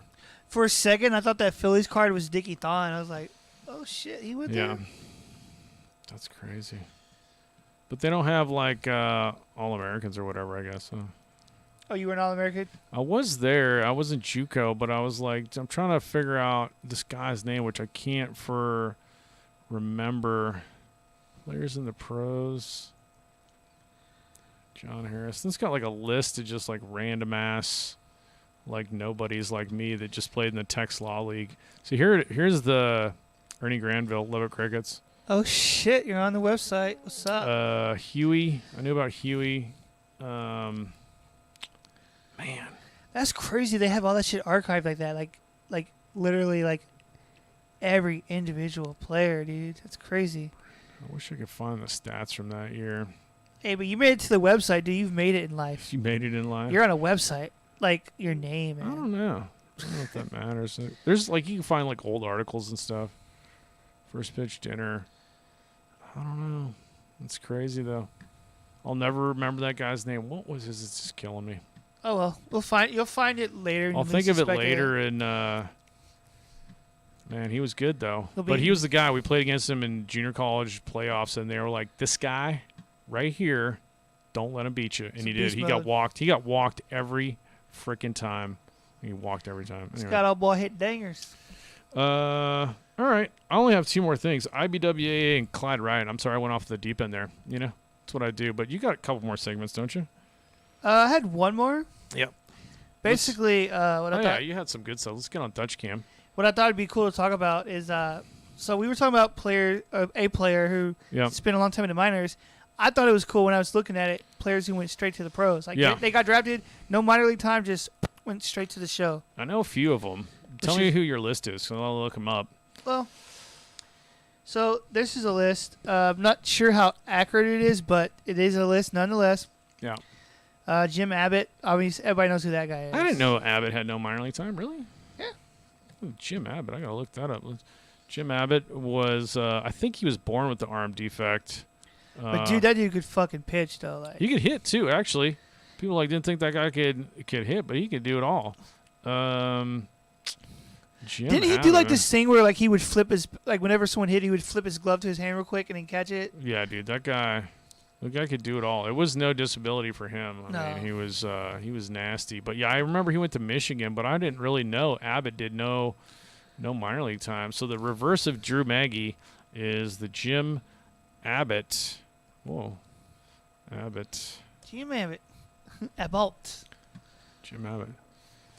Was he a 20-game winner? Dang, he was an 18-game loser though.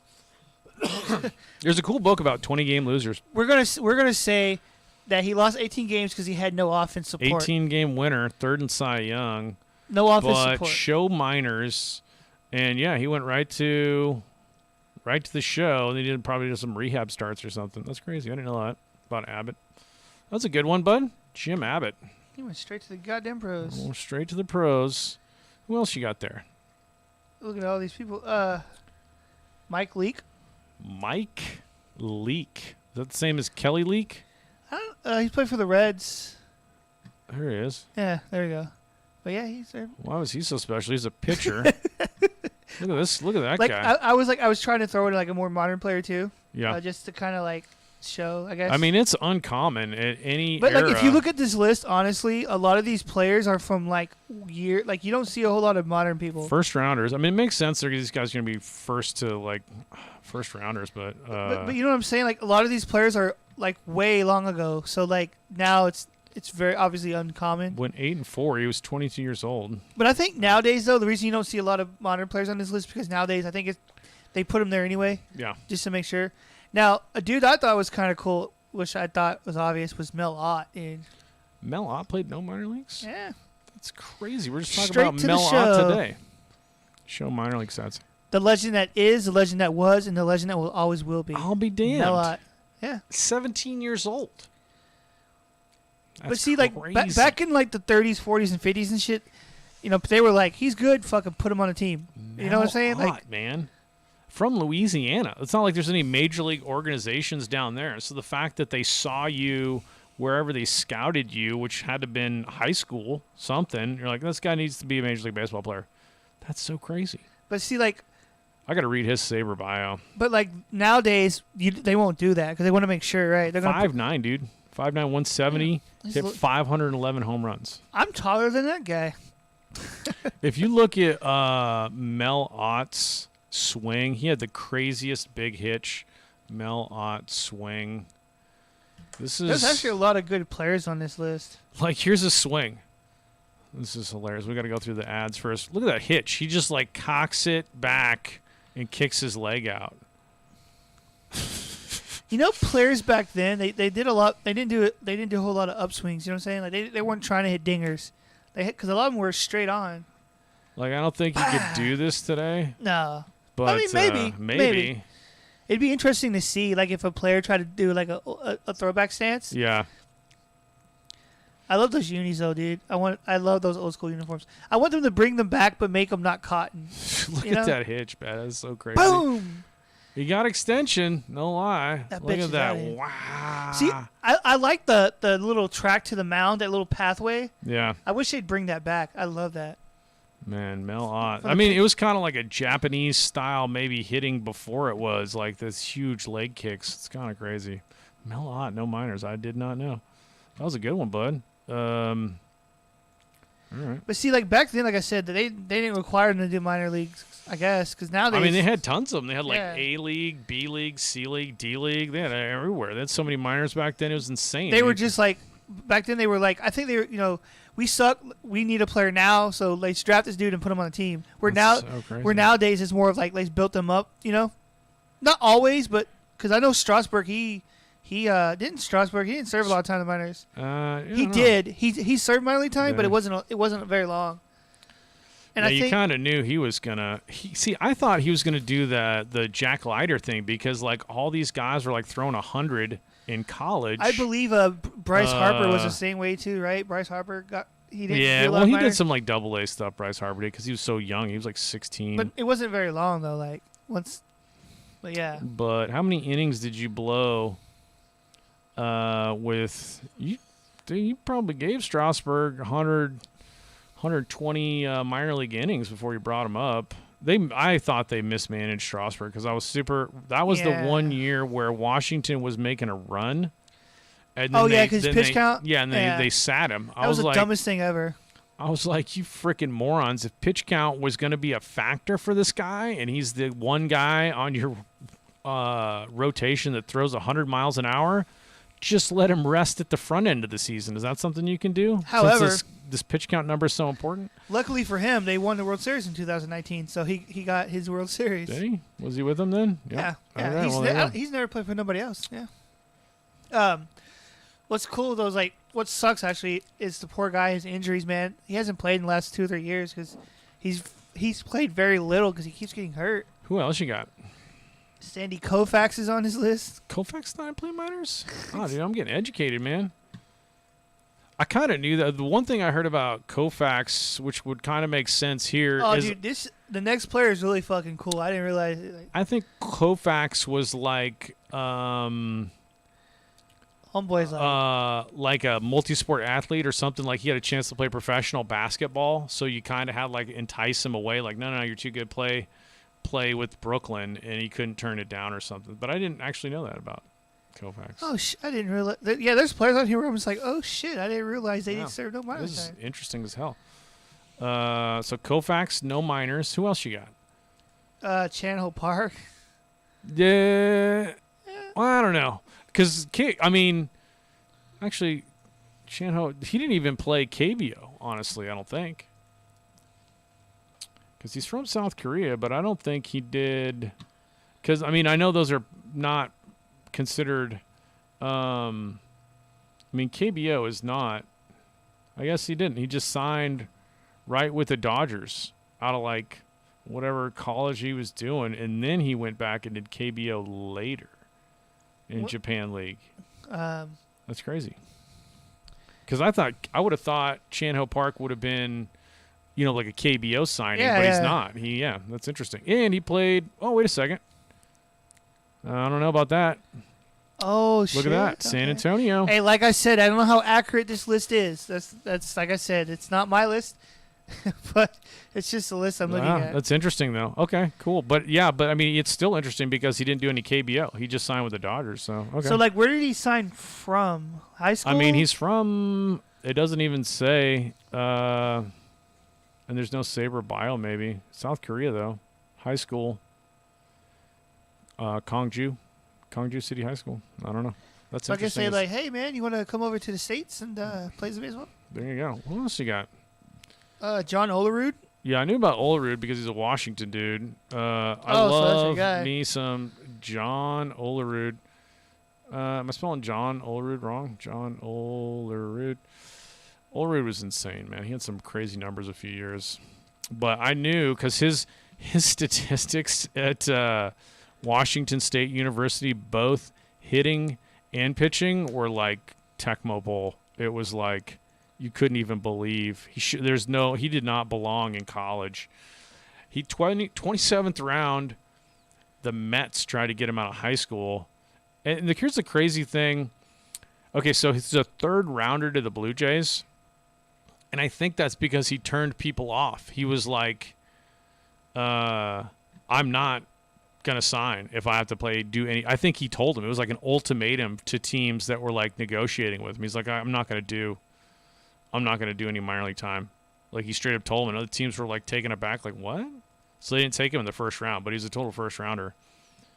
But isn't that crazy? He just told people like I'm not doing minor league time, and the Blue Jays were like, okay. It's like put me in the show right now, like. I mean and that's like a level of confidence. I don't know if like some guys ask for it. I know the one guy that asked for it also. I'm not sure. I could be mixing him and Incaviglia up. But Pete Incaviglia, I think, was like, dude, I'm not. No, there's no point. Like I don't need to be messing around the minors. And Incaviglia was definitely right because he started jacking homers right away at the show. But once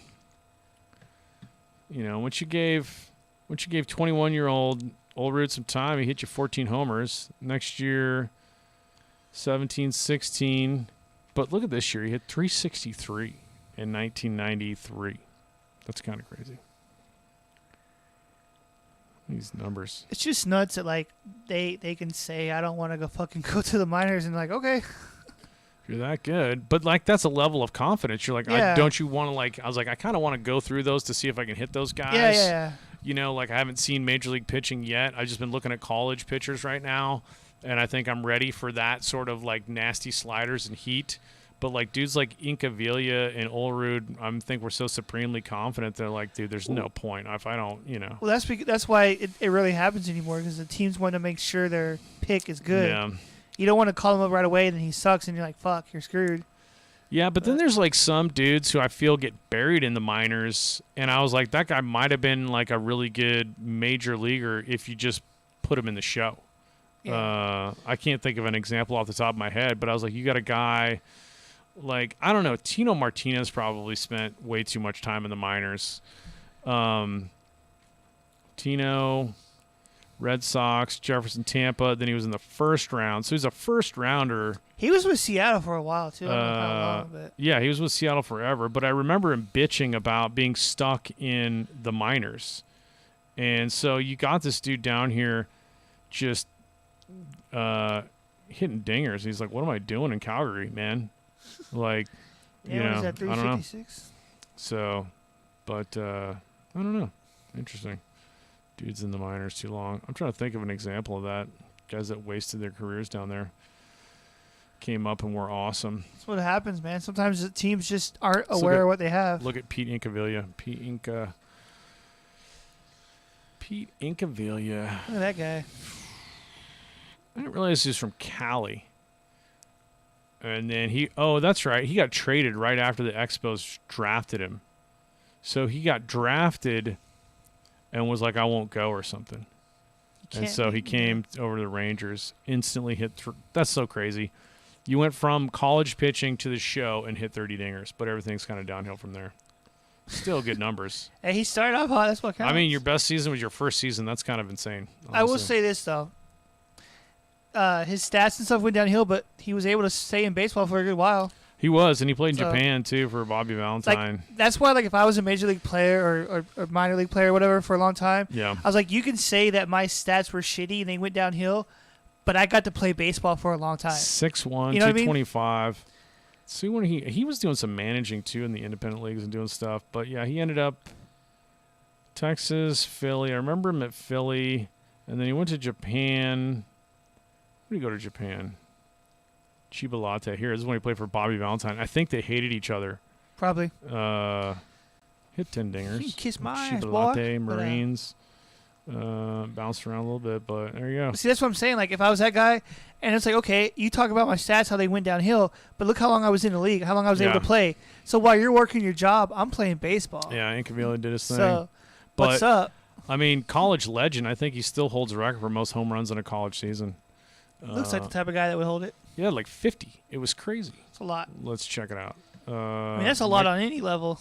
Yeah. It's probably in the NCAA. They got record books. You could probably look it up in a simple search. Just type in most college home runs in a single season or Yeah. something. Probably do that.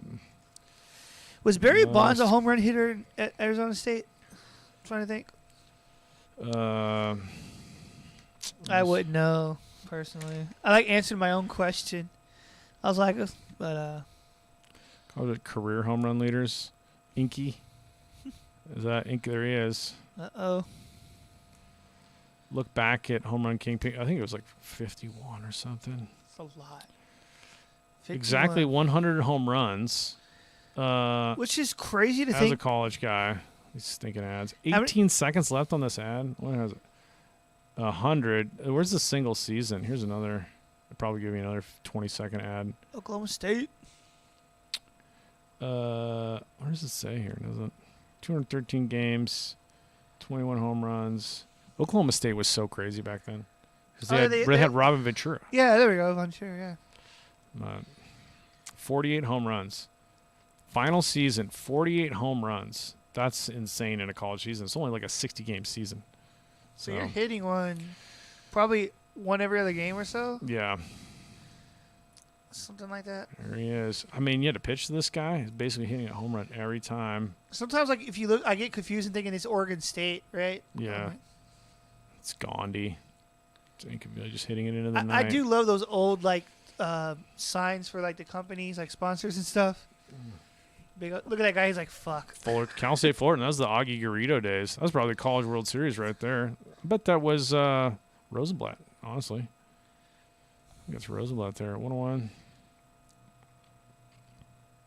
Those high syrups. Oh, that's so gone. That is Rosenblatt. My goodness gracious. Can you imagine hitting one of those fucking cars on the highway?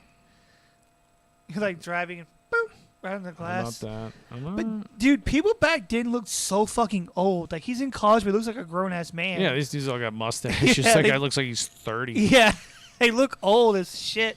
Like he works at the fucking factory downtown or something. South Carolina just getting killed by Oklahoma State. Wow. That picture's like shit. God damn it, You telling me that guy's college age right there? dude. That motherfucker like is going to his truck drinking Budweiser and fucking smoking heaters. I can't pause it, but I don't know, dude. That guy kind of looks like Mike Smith. Whatever Schmidt. Probably is somebody. I can't ever say That's his a name. good one. I don't know what we're talking about, but I just thought that was interesting. You know, like I don't need no goddamn minor leagues. Let me play pro baseball. Maybe I could have went pro, huh? coulda. Clyde Wright, this guy right here. Clyde Rat. This guy right here. There's Clyde. He's like, what's happening? Clyde Wright. So for like 2 years when I was a little kid, in like the second and third grade, we lived in Anaheim, California, and there are these batting cages, like like rubber balls, like Iron Mike arms that would just like sling around, and we'd go down there and hit. And Clyde Wright gave pitching lessons down there. And this is when my dad started me playing Little League Baseball, so I'm however old you are, like 7, 8 years old. And he signed me up for pitching lessons with Clyde Wright. I mean, I didn't know shit about baseball, but whatever, you're taking lessons from this dude. And Clyde was a really funny, nice guy. I can remember that because I think I took classes from him for like at least maybe both those years we were down there. We'd go down there maybe like once a month or something. He'd try to just get me to throw strikes over the plate. And hilarious dude, super nice guy. And my dad made friends with Clyde when like we moved back to Washington. He'd call him and be like, "What's going on, Clyde? How are your kids doing?" And Clyde Wright was just a heck of a guy. But besides being a really good guy, he was a true and true Tennessee boy. And he threw and he used to tell me this story too. He goes, he threw a no-hitter against the Oakland A's when they were awesome. They had Reggie Jackson. They're like World Series winners. And he goes, I only struck out one guy, Reggie Jackson. And the rest of the time, he's just like, he's like, I'm not a strikeout guy. I'd rather get you out with one pitch than get you out with three. So he was always changing speeds right around the edges of the plate, try to get you to bounce into something or pop into something. So, heck of a dude. I don't know why I went down the Clyde Wright trail, but an interesting career. And he played 3 years in Japan. If you look at him, and his son also played Major League Baseball. Jarrett Wright was a fireballer. There's old Clyde. And he was awesome. I think he won an NAIA national championship for his local, because he went to college in the same town he grew up in. And but a funny guy, super nice guy, and good career. Was a 20-game winner. 20-game winner in 1970. But not a high strikeout. 260 innings pitch, workhorse, only 110 Ks. Yeah. Old Clyde Wright, man, could tell a funny story. But yeah, his SABR bio is worth a read, I would say. It's really gives insight into how funny he was. One thing he did, he sobered up. He was like, he went to Japan, and I forget what it was. All these guys that play for the Angels and the Dodgers were always dating like movie stars and models in L.A. He married a model. They say in the SABR bio, but he played 3 years in Japan and would go get hammered, you know? He's like, and the guys that he was playing in Japan with was my kind of guy. I'm still getting yeah, hammered. Charlie. Where was it? I think it was Charlie Manuel and Roger Repos. If I'm saying Roger Repos' name right, were like, we're just drinking buddies. They go do Japanese baseball. So crazy. They condition so much. It was really hard. They're always running and working out. To go out. The Americans just get hammered. And he goes, I think I read somewhere, it's not in this. Oh, wait, hold on. My wife, Vicky, said either I stopped drinking or she was leaving me. Yeah, so he sobered up.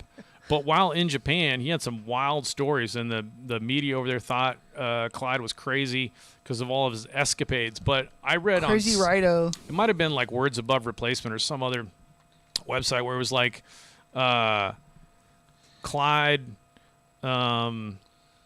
Wright was like talking smack at this bar for expats and got into a fight, and it turned out to be like the East German hockey team. So imagine how that fight went. But remembering Clyde Wright, he's still alive. He's like 82. He's down in Anaheim. He does a lot of stuff for California Angels public relations. But you know who else got pitching lessons from Clyde Wright besides yours truly and Jarrett Wright, of course? Guy by the name of Kyle Hendricks. I took a photo of you while we were on air. Nice. Kyle Hendricks, which is funny to think because Kyle Hendricks is similar in many ways that he's not trying to strike you out. Any relation to Liam Hendricks, I wonder? I don't think so. But if you look at Kyle Hendricks' numbers, if he got lessons, because that was Clyde's thing. He's like, don't try to strike everybody out, man. Just like live on the black of the plate, in and out, up and down, change the speeds, get him in to hit. And it's just, look at these numbers. It's like the same thing, man. It's like 200 innings pitch. I mean, but he ain't trying to blow you away. That's for sure. So that's interesting. It's from Mission Viejo, 8th round. But yeah, he was a Angels from Newport Beach. That's why he's getting lessons. Getting lessons from Clyde Wright. How about that? That's my Clyde Wright diatribe. Get some bump music out on that. We're getting ready to wrap this show, I think. Yeah. We've discussed all the shit we wanted to talk about. Yep. Oh, the last thing. Where's our? I don't know what camera's on. Main camera. The main camera, yeah. Let's go to